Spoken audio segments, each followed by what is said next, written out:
how do you read the situation? Has the Cold War ever stopped, or it's just went on unnoticed? Was there a hiatus in the 90s, or are we seeing, what are we seeing now is the continuation of the same idea that there are two worlds in competition and one must win?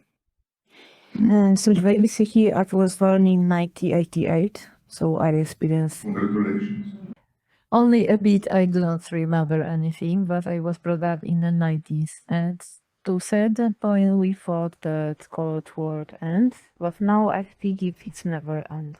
So it was continuance, but it was changed in certain point, and it's still here.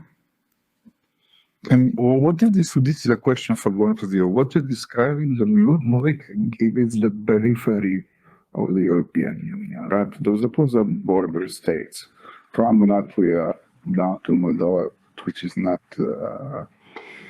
an EU member, but Bulgaria is and Romania is, and Romanian borders on Moldova. And on the other side is Ukraine, which is somehow in the sphere of the European Union, but still at the same periphery.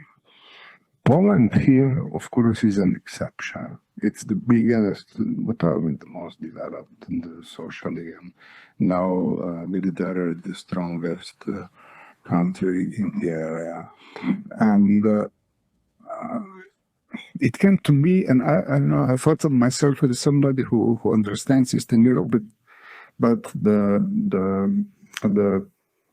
as defined them pro-Russian protests came as a surprise. We saw all over Eastern Europe this dynamic that the anti-Renaissance turned into global warming activists, and then suddenly all became geostrategic experts on the war in Eastern Europe. But I thought that Poland had a different social dynamics. Where does that phenomenon come from? And then we can go to the Czech Republic, where you find a similar situation. So Poland is not so much different. It is only an impression that you may have, because I agree with the thesis, but the Cold War was kind of still going on, but in a covered way. There were kind of secret agents who were not very active, or Russia was in such a situation that they couldn't do much because they were weak, and then basically they were all made in the army of the shambles. So they couldn't act as they started doing later, since Putin took power. But in Poland, there are many more threats of Russian influence. There are two books that have just been published. One of those is written by Tomasz Piątek, who was on the screen, and the other was by Grzegorz Rzeszkowski, the one who investigated the eavesdropping scandal. And they very strongly accuse many people, many politicians, of some kind of conspiracy, including, excuse me for saying it, but I'm just repeating the opinions I read, including the leader of the opposition party, PiS. And this is what Tomasz Piątek puts very strongly, giving some kind of evidence. So even at the top of the government, or Kaczyński was never prime minister, he wasn't prime minister, but over the last 8 years, he was already the deputy prime minister. But even top-ranked politicians seem to be accused of being in cahoots with Russians. And it goes for many, many other people. So it seems that Poland is somehow infiltrated by a Russian network. I'm an observer. I'm no specialist secret services. I am not a policeman, so I can only rely on witnesses or experts or just investigative journalists. So I'm repeating what I read or what I heard from OSW specialists. OSW is a special Polish institution that is researching such. But it seems that Poland is even in deeper trouble. And this is what our Prime Minister Donald Tusk, who's recently put very strongly in the Polish Parliament in May, delivered a speech in which he accused directly Jarosław Kaczyński of being in cahoots with Mark Falenta, writing a scenario or the eavesdropping scandal in the Syrian album. So that is my answer. The Poland is not better. It is worse, but it's more hidden. Well, I mean, you must be first awake in the new Poland. When you started thinking politically, the Russians were, except for the beef culture building in the middle of Warsaw, the rest was more or less cancelled. When did you start noticing that there was a political dynamic that was worth researching as a modern actor? So basically, we started thinking about it in 2019.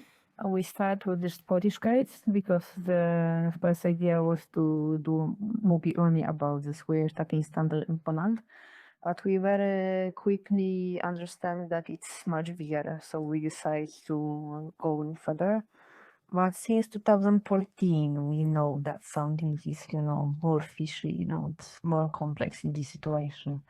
And to add to the Konrad's last answer, in Poland, it's very tricky to say that you are pro-Russian, basically, because we have very complex history with Russia. So we are not so huge fans, basically, as Polish society. So it's works a little bit different in Poland because of that. So you cannot say that you're pro-Russian, but you can say you are against US, for example. Throughout the movie, nobody smiles except for the Czech paramedic when you interview her during the demonstrations. Everybody has a very green face. I mean, it's nobody smiles. And the question I was putting myself is how much is what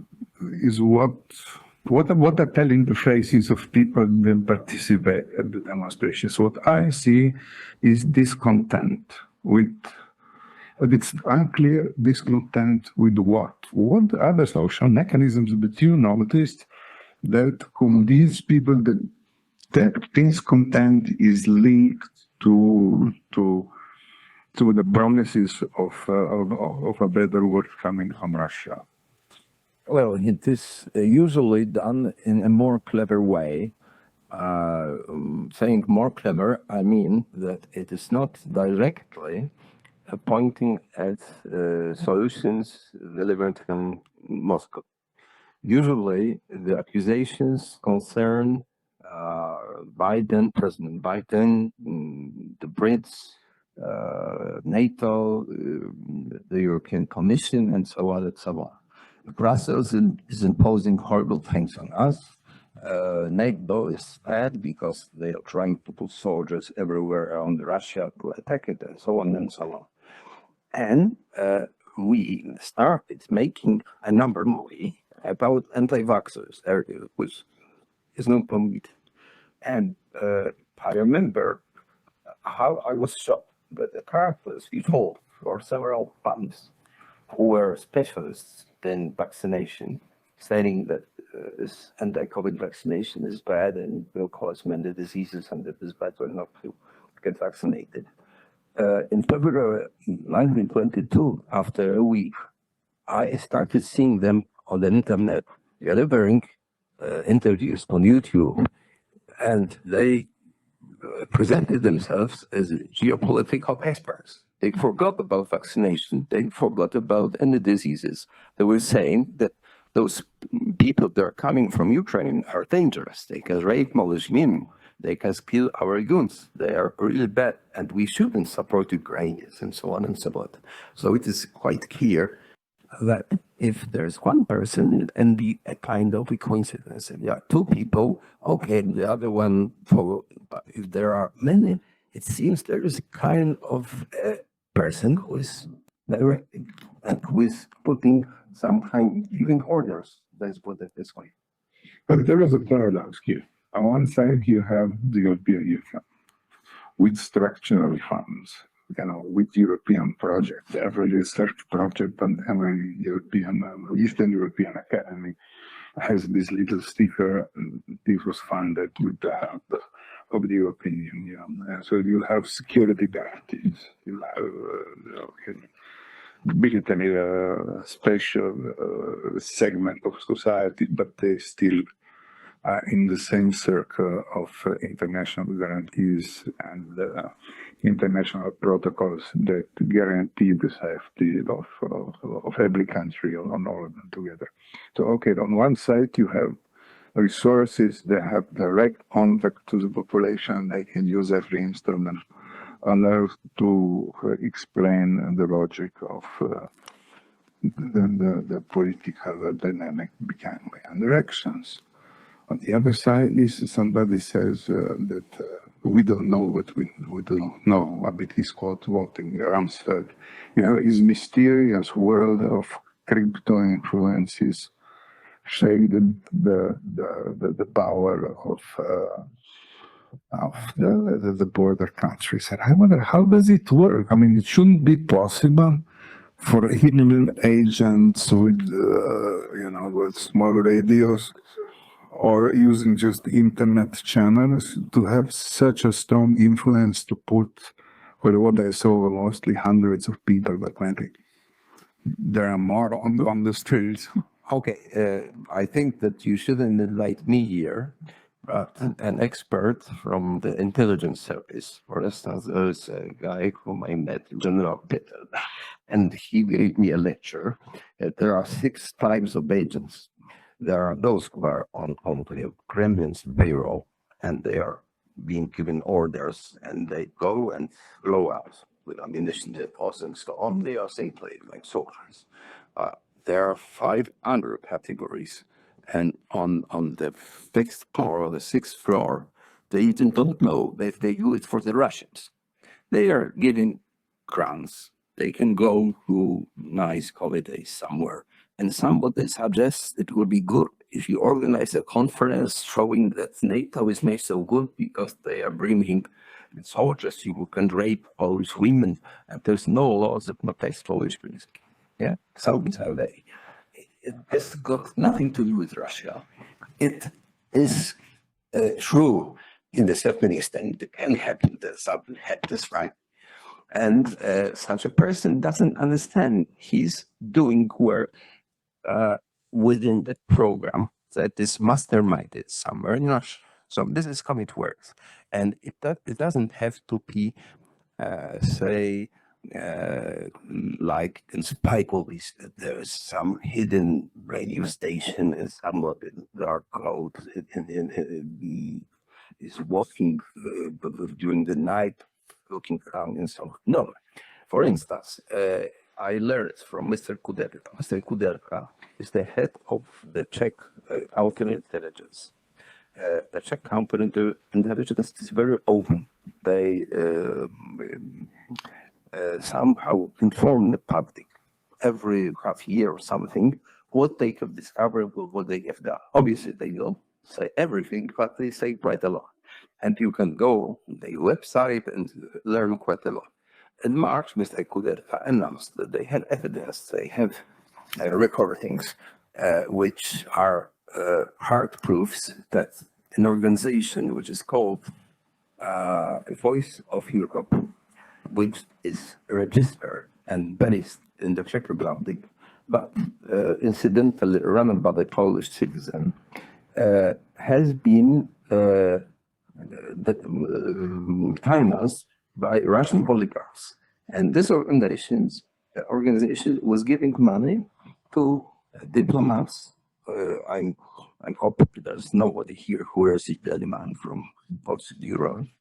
and they give money to journalists. And I know a Polish representative in the European Parliament who received money from. And they are not giving money in such a way that you work for Putin, please sign and do it for. No. They are asked to organize a conference showing that the rules imposed like Brussels are better for our agriculture, for instance. Yeah? Or that Polish drivers cannot go through Europe because there are certain rules that prevent poor Polish drivers from driving in the EU, and so on and so on. So this is all meant to destabilize, to make people believe that the EU is bad and we should be better if we were on our own, not connected with other countries. So this is how it works. Yeah, but you know, the state is strange, Konrad. Here we are, this is called the House of the European Union. We and their guests. Didn't they choose anybody here? No, God forbid. You know, but the European Union has resources. Now, if you believe the spy novels from the 80s, John Le Carré, the Russian secret services, yes, they're good. Carla is a brilliant operator, but the Brits are better. In the end, democracy wins, always.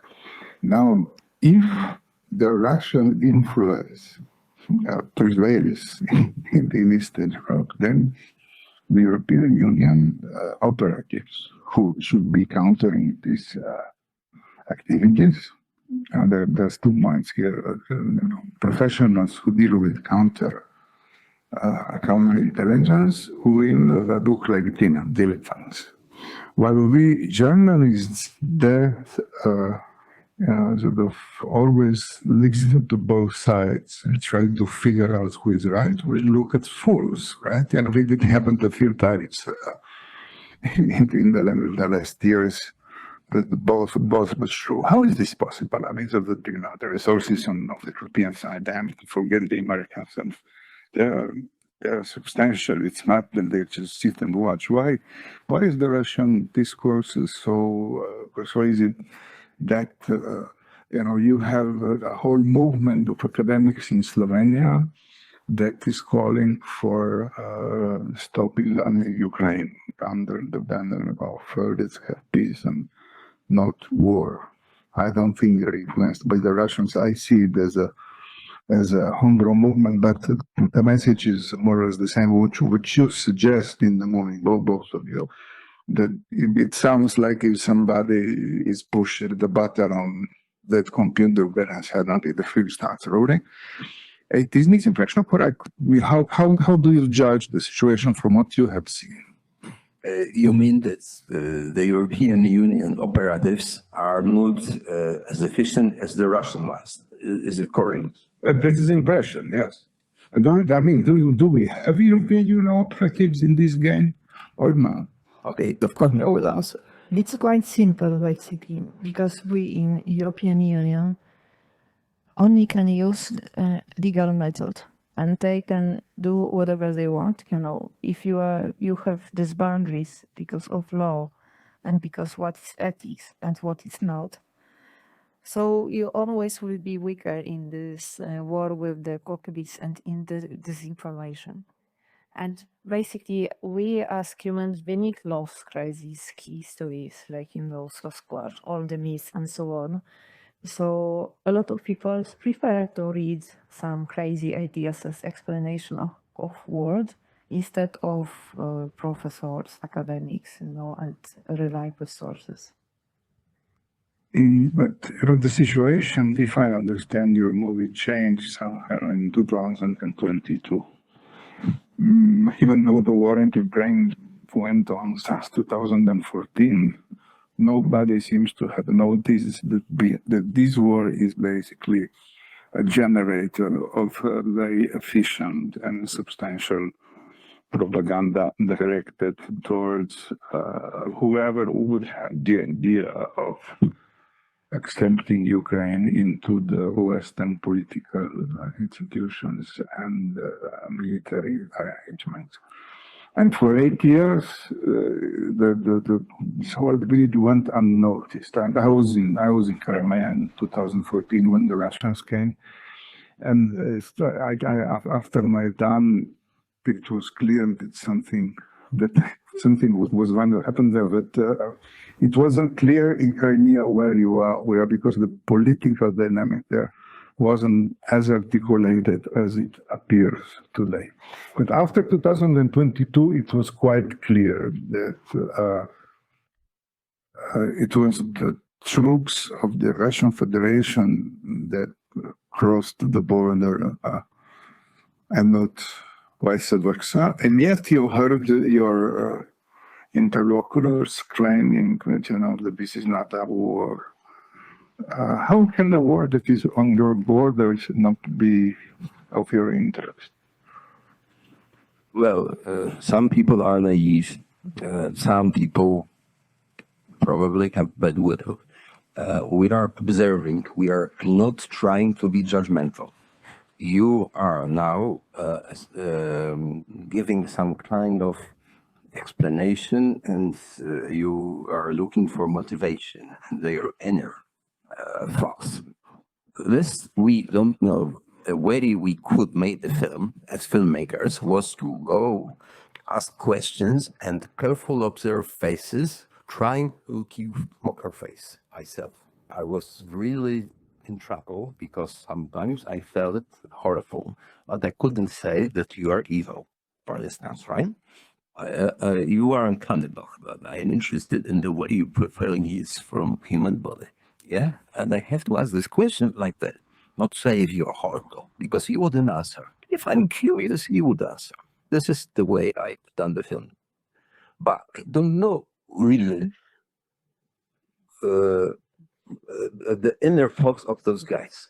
You never understand whether such a nice person is really an agent or just a person who is so naive and start walking along this way, and at some point it was too far and he couldn't get back or something.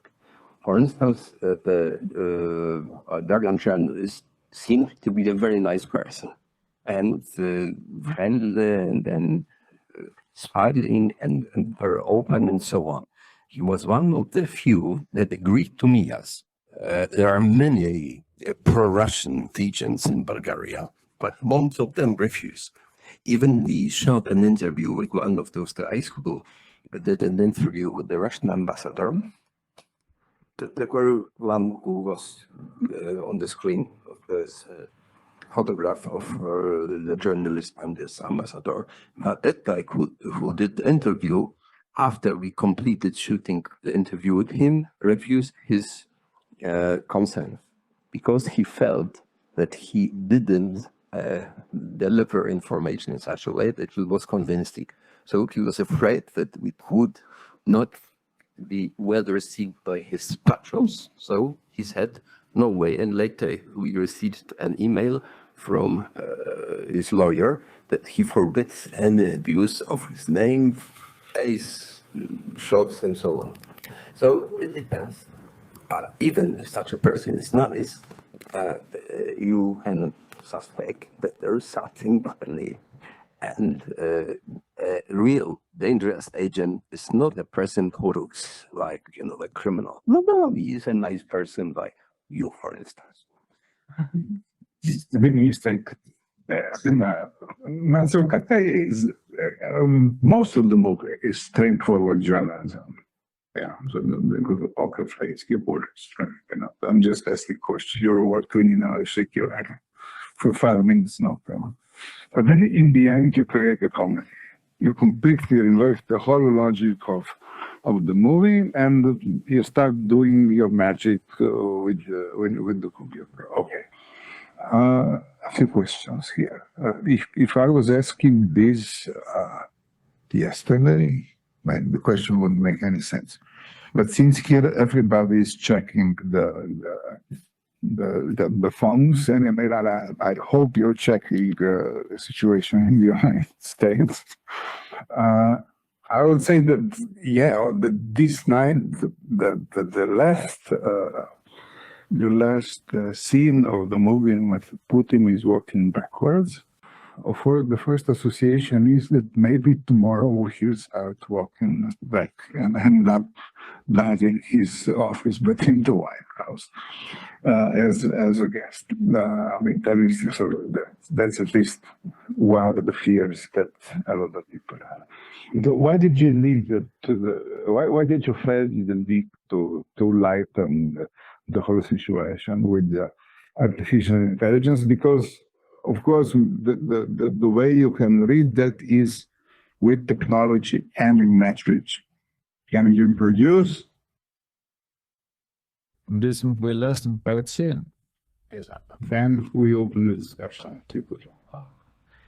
So first of all, we would like to show that it's very easy to produce something like this. And basically you should always double check what you watch, because it could be not true.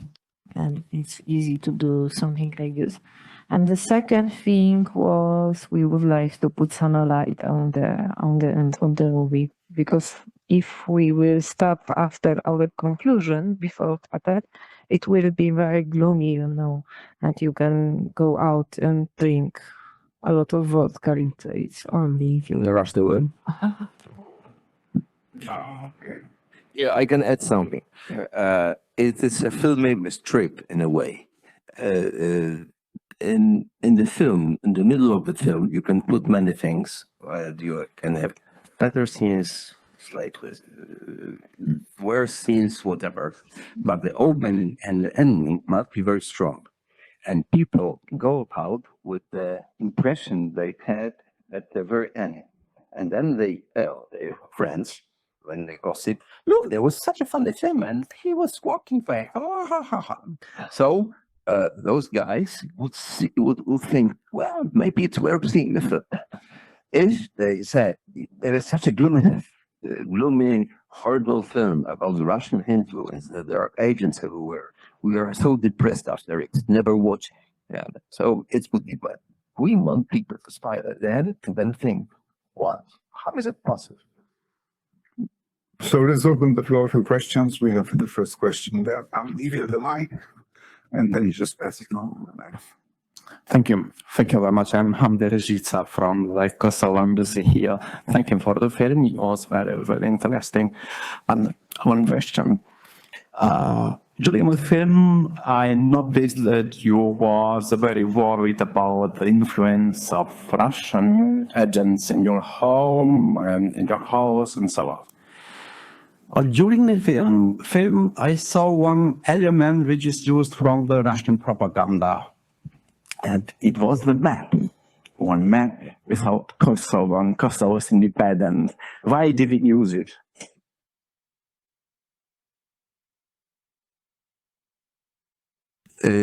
I must say something that is not justifying what we have done, but somehow explains all the problems filmmakers have when they want to touch a taboo subject. In order to make this film, we had to build a network, which consisted of a Norwegian producer, Czech producer, Bulgarian producer, Latvian producer, German producer, and at that time we didn't have any money from Poland. And we kind of had to accept certain elements from our partners because we didn't have any money. We invested our energy, our time, and effort. So it is not a good excuse. We were keeping the maps from Germany, and we had to complete the film. I was correcting them many times, and in April, when we had to finish the film, because in May it was due to open at the Kosovo Film Festival, I was still not completely happy.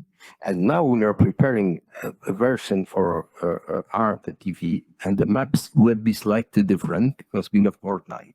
So if we made a mistake, I can say nobody's perfect, he's working. You missed that. You didn't answer essential grounds. What's it on the panel? The Germans prepared the maps, so probably I should have supervised it better. I can't change this version of the film, but the art version probably can be still slightly improved. I'm from Ukraine. I stay here from the work where I started. I have temporary protection here. I'm from Dnipro. My house maybe 40 kilometers from the war. And if some people will follow the situation, and just now Russian army go ahead and want to occupy our territory too. First of all, Konrad, thank you very much. And you, your family, your team for this honest and deep investigation. Because, in my opinion, what's the other way fighting this propaganda? Only is this journalistic possible in very simple way speaking about this. And because what possible to have people who not believe in vaccine? Nothing. Only people, only young people, maybe new generation, because this is horrible. As today I am not sleeping, I follow to a lecture. This very, very dangerous for Ukraine. And thank you. And ask continue this investigation for other countries too, because in Slovenia, influence in Russian propaganda very strong, and I am represent Ukrainian community here, and very, very difficult sometimes communicate with media, and a lot of media talking us about fascism and horrible. And question, you are planning next series of investigation for other countries, because this is quite good visualization. What does happen now, and what will be in future? Because now very serious risk we have. And you already, in my opinion, your film is one good thing today. And thank you very much. And ask about continuous, yes, you're very harmful, not only for Ukraine, for all civil war, because in European people sometimes didn't understand only Ukraine now between everyone and normal life, and people live as usual, and this is normal life is finished, not today. And if we have discussion help Ukraine or not help, okay, if Ukraine fall, Putin go ahead. We don't have Bucha in here or other country. Question, we are planning continue. In other question, we are not Ukrainian or Slovenian to see this film. It's possible to see on YouTube or some other resources, because very, very useful and helpful. Okay. So, you. Giovanassa? Yes. Well, first of all, thanks a lot. I know from my experience that the best viewers of film are from Ukraine. We've been to Kiev. My friends were warning us not go there because there's war, but we decided that since we made this film and they invited us, it would be not right not to go to Kiev. And it is not so risky. I was there with Russia for several days. We were looked after for Ukrainians. It was the best audience we ever had. And there were people in the street that were stopping us and thanking us for going to Kiev. And we were almost crying because of that. So people from Ukraine understand it very, very well. And I believe I know more or less the truth. Never are perfect, so sometimes they make mistakes. But the danger which I was trying to portray is here, and we will be trying to put this film and where we can. This is not so easy. It's been in the cinemas in the Czech Republic, thanks to our co-producer, Filip Remunda. It was already sold to Sweden, Denmark, Estonia. Now we are completing a deal with Germany and France. And hopefully somebody from Slovenia will be interested in TV or somebody else who's been in here. This is why we accepted the invitation, hoping that when we show the film, there will be some kind of rumor. There is an interesting film worth swinging. So please pass it to your friends and acquaintances, and maybe it will happen. And we will be screening tonight at the mini theater. But probably quite soon it will be on Al Jazeera Valdan's channel, so it will be all over about. So it will be all over the world. At least it sounds there. So we are approaching 1:30. Do we have any questions left? Dear Buddhists, my name is Bogdan. I'm a representative of Ukrainian embassy here in Ljubljana. First of all, let me express gratitude for being here, for presenting your documentary here, and it's very important, as our representative of our community emphasized. We are also sincerely grateful to Polish embassy as well as representative of European Union here. Thank you very much for such event. We think that it is important not for our community, but more or less for Slovenian people. During our mission here, since the very beginning of full-scale war, we observed such kind of change in Russian propaganda here.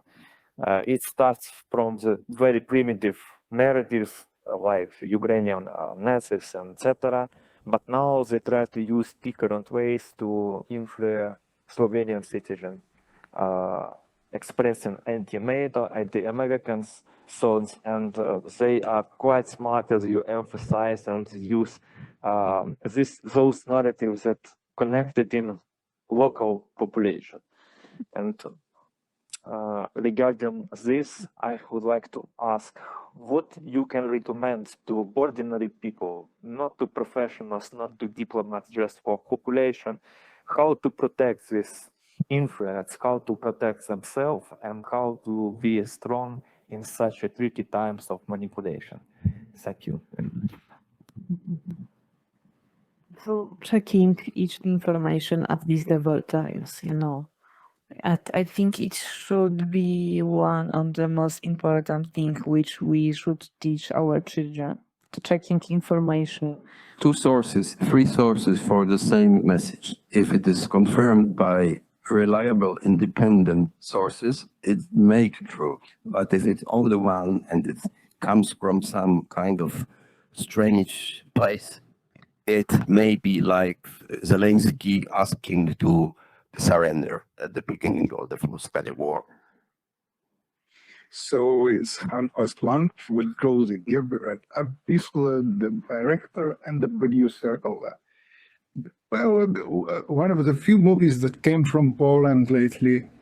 Thank you very much to both of you here. It's Konrad and Gata. You can use Korsia, which is shortcut of my name. Yes, Polish is a very easy language if you take out all the shishas and whatever sizing out that you put in your language. But anyway, thank you so much. Thank you for coming here. Thank you for the hospitality of the European House, and see you next time.